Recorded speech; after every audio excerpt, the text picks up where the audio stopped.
Assalamualaikum warahmatullahi wabarakatuh. Alhamdulillahirabbil alamin. Wassalatu wassalamu ala asyrafil anbiya'i wal mursalin wa ala alihi wa sahbihi rasulillahi ajma'in. Asyhadu alla ilaha illallah wahdahu la syarikalah wa asyhadu anna Muhammadan abduhu wa rasuluhu la nabiyya wa rasulah ba'dah. Allahumma sholli ala Muhammad wa ala ali Muhammad, amma ba'd. Para pemirsa dimanapun berada yang berbahagia, marilah kita isi waktu kita ini dengan sebaik-baiknya, karena Allah telah memberikan kesempatan kepada kita dengan kita diberikan waktu yang luas, waktu yang lapang, waktu yang longgar, sehingga kita dapat melaksanakan tugas-tugas yang diamanatkan kepada kita semuanya. Para pemirsa dimanapun berada yang berbahagia, jangan lupa kita bahagia, jangan lupa kita bergembira. Karena kalau kita bahagia, kita gembira, itu menandakan kita ini bersyukur pada Allah. Dengan nikmat yang diberikan Allah yang begitu sangat banyak ini, yang begitu sangat luas ini, adalah untuk kita sebagai hamba-hambanya. Maka kebahagiaan adalah sebagai wujud kita berterima kasih kepada Allah Subhanahu wa Ta'ala. Tatkala ketika kita diberikan bisa meminum segelas air putih misalnya, diberikan keleluasaan untuk bisa menikmati segarnya air, ini adalah nikmat yang sangat luar biasa. Karena apa? Karena juga ada sebagian saudara-saudara kita yang terbatas dalam mengkonsumsi, dalam menikmati makanan dan minuman yang dihidangkan. Maka bagi kita yang diberi kesempatan oleh Allah untuk bisa menikmati rezeki Allah itu, mari kita bersyukur, tapi jangan berlebih-lebihan, jangan israf seperti itu. Para pemirsa, di dalam surat Al-Maidah ayat 35, Allah mengamanatkan kepada kita 3 hal yang dapat mewujudkan hidup kita ini menjadi orang yang senantiasa di dalam lindungan Allah dan senantiasa beruntung. Maka Allah berfirman di dalam surat Al-Maidah ayat 35, A'udzubillahi minasyaitonirrajim. Bismillahirrahmanirrahim. Ya ayyuhalladzina amanu taqullah wabtaghu ilaihil wasilah wa yujahiduna fisabilih la'allakum tuflihun. Yang artinya adalah, hai orang-orang yang beriman, bertakwalah kepada Allah dan carilah jalan untuk mendekatkan diri kepadanya, yang dapat mendekatkan diri kepada kita kepada Allah, dan berjuanglah di jalan Allah agar kamu menjadi orang yang beruntung. Maka ada 3 hal amanat penting di dalam hal ini. 1, yaitu bertakwa. Takwa menurut Profesor Hamka adalah yaitu suatu upaya kita menjaga agar kita tidak terperosot pada hal-hal yang dapat mendatangkan dosa. Kita harus punya prinsip awas dalam kehidupan kita ini, kehati-hatian dalam kehidupan kita ini.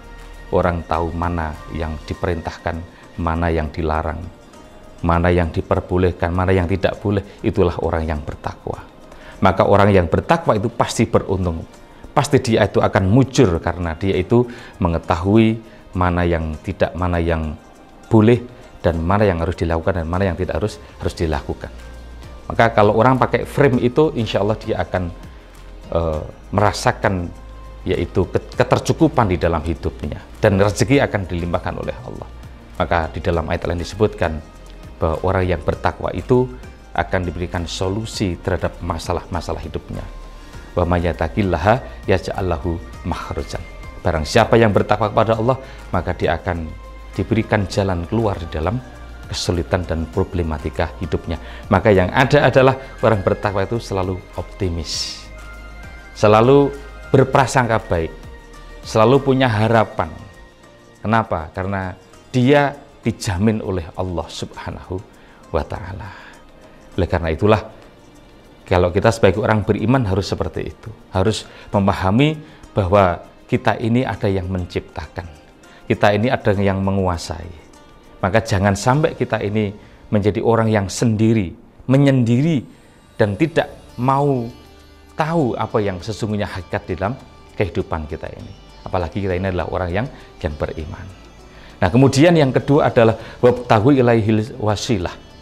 Carilah jalan yang dapat mendekatkan diri kepadanya, kepada Allah Subhanahu wa taala.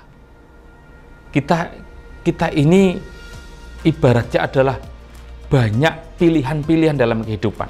Kita mau pilih yang mana? Pilih yang jalan A, jalan B, mau pilih makan apa, makan ini dan makan itu apa? Ini adalah pilihan. Tapi kita diingatkan, wabtaghu ilaihil wasilah. Jadi cari jalan yang dapat mendekatkan diri kepada Allah. Kalau kita mengaku orang pandai, kalau kita mengaku orang cerdas, kalau kita mampu orang yang punya pengetahuan, apakah kita sudah dekat kepada Allah? Maka Yusuf Qaradawi mengatakan orang yang pandai adalah orang yang semakin dekat kepada Allah. Orang dengan kepintarannya, dengan kecerdasannya, dia semakin dekat kepada Allah. Karena tahu bahwasanya dia itu, manusia itu punya banyak kelemahan, punya banyak sisi-sisi yang memang di luar kemampuan manusia, di luar kendali manusia, yang disitulah Allah berperan. Oleh karena itulah, para pemirsa yang dirahmati oleh Allah Subhanahu wa taala, yang kedua ini, mari kita cari jalan. Mari kita pilih jalan yang dapat mendekatkan diri kepada Allah. Salah satunya adalah yaitu dengan memilih komunitas yang baik, circle yang baik, kelompok yang baik. Jangan kita memilih kelompok, memilih karib yang justru membuat kita ini semakin jauh kepada Allah Subhanahu wa taala. Nah, kemudian yang ketiga adalah wa yujahiduna fisabilih, yaitu berjuang di jalan Allah. Para pemirsa, jangan sampai hidup kita ini, ruang kita itu hanya berhenti bekerja, berhenti untuk mencari nafkah. Tapi mari kita isi ruang-ruang dalam hidup kita ini adalah untuk berjuang, memperjuangkan kebenaran, memperjuangkan keadilan, memperjuangkan kesejahteraan orang lain. Ini adalah bagian tugas kita. Kenapa? Karena ada konsep amar ma'ruf nahi munkar, mengajak baik dan mencegah kemungkaran. Jangan sampai hidup kita ini, yang penting hidup kita tidak merugikan orang lain, yang penting saya bekerja selesai, saya punya kegiatan sendiri, saya tidak peduli pada orang. Jangan seperti itu. Mari kita sisihkan waktu kita, pikiran kita, tenaga kita untuk berjuang sesuai dengan kemampuan kita masing-masing. Maka kalau kita melakukan tiga hal itu, la'allakum tuflihun, maka kita akan menjadi orang yang beruntung. Para pemirsa yang dirahmati oleh Allah Subhanahu wa taala. Maka dalam puasa itu bisa kita raih tiga hal tersebut. Satu, takwa. Puasa itu kan tujuan utama adalah agar kita ini menjadi orang yang bertakwa. La'allakum tattaqun. Maka dengan berpuasa, dengan kita ini menjalankan puasa yang sungguh-sungguh, insya Allah akan kita bisa wujudkan kita sebagai orang yang bertakwa kepada Allah. Dengan puasa yang sungguh-sungguh. Kemudian dengan berpuasa, kita akan bisa mempersiapkan diri dalam rangka kita mendekatkan diri kepada Allah. Karena puasa adalah sebagai amalan ibadah, dalam upaya kita itu semakin akrab, semakin tahu posisi kita, semakin sadar posisi kita, dan kita akan semakin memahami hakikat kita sebagai manusia harus seperti apa, harus bagaimana. Nah, inilah sesungguhnya kita dilatih dalam berpuasa ini.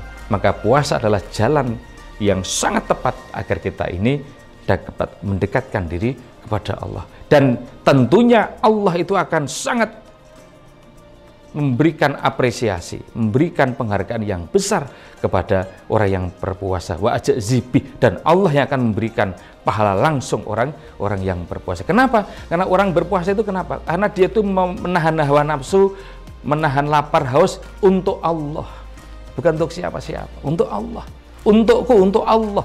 Maka Allah yang akan memberikan reward, memberikan penghargaan pada orang yang berpuasa karena dekatannya kepada Allah Subhanahu wa ta'ala. Maka di dalam surat Al-Baqarah itu ayat kelanjutan dari puasa adalah wa idza sa'alaka ibadi anni fa inni qarib ujibu da'wata da'i idza ta'an. Maka ini kan bagian dari itu. Jadi kalau orang berpuasa itu sesungguhnya kan langkah cepat untuk kita mendekat kepada Allah, dan Allah itu akan menyambut dengan baik, dan Allah itu akan memberikan yang terbaik kepada orang yang berpuasa. Dan terakhir yaitu jihad fi sabilillah. Puasa adalah riyadhah, latihan, perjuangan kita untuk melawan hawa nafsu.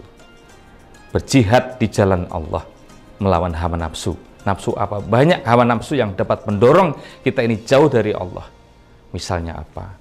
Yaitu nafsu kita bersikap orang yang sombong, takabur, kemudian orang yang merasa paling besar, bahkan yaitu sikap yang dapat merugikan orang lain, yaitu keserakahan.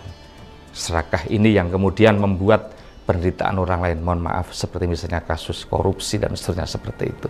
Ini kan merupakan satu gambaran real bahwa puasa adalah yaitu agar kita mampu mengendalikan hawa nafsu, kita berjihad dengan sungguh-sungguh agar kita ini dapat mengendalikan hawa nafsu.